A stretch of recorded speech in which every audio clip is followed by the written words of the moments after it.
section, I'll be covering the activities which increases the focus time. And watch till the end of the video because I'm going to give some tips as to how to foster independent play in the kids. The second section is how to engage your kids without even actually planning an activity. You can involve them in the household chores. Yes, you heard me right. With this, they can develop a sense of responsibility and you're teaching them the work ethic, and thereby they'll have a smooth transition to the real world.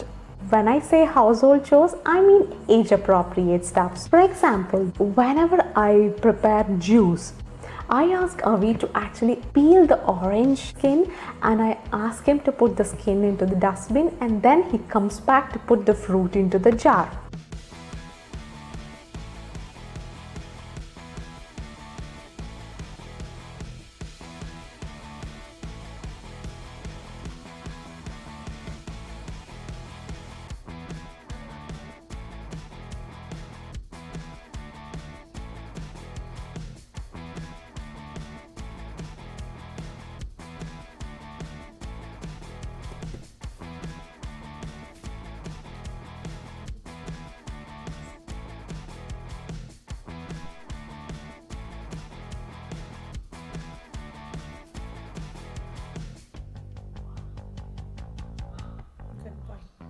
And secondly, you can ask them to load your laundry into the washing machine. Also, you can involve them when you're peeling the shells from the boiled egg and make sure that it's not hot. So you have to teach them whenever they're done with an activity, they have to put all the toys back into the toy basket before they get into a different activity.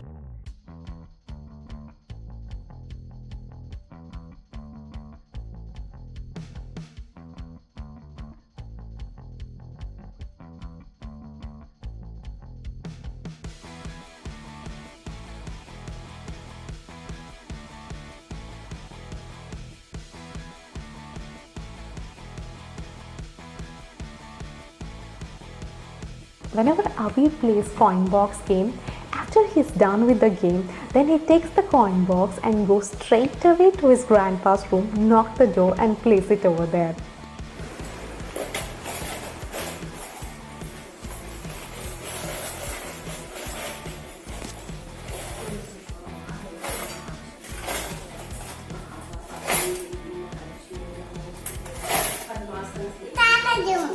Knock ಮಾಡು ತಾತ room.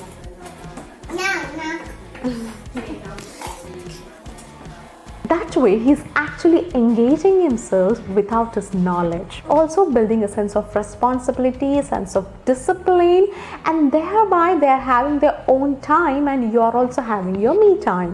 In fact, I sometimes give a used tumbler to him that he can go put it into the sink in the kitchen. He happily does it.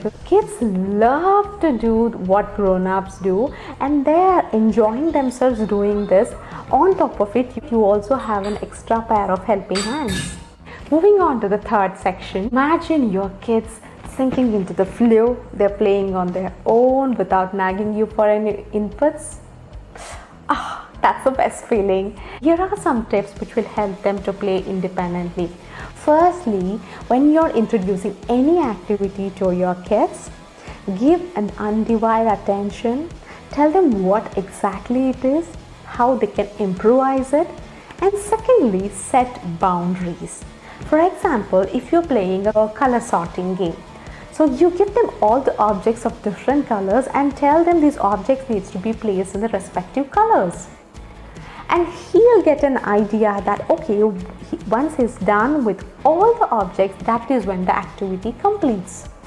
Or you can ask them to read 5 of his dolls, be it a tiger, a lion, a Hulk, Barbie, whatever, they can read it to them. The third thing is that give your toddlers a space. They can do much more better than what actually we think they can do. But you make sure you're aware of what they're doing. Stay a feet away, but give some word of encouragement every few minutes.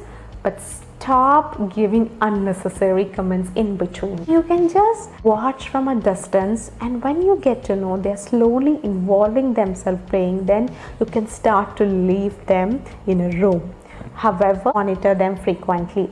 This does not happen in one night.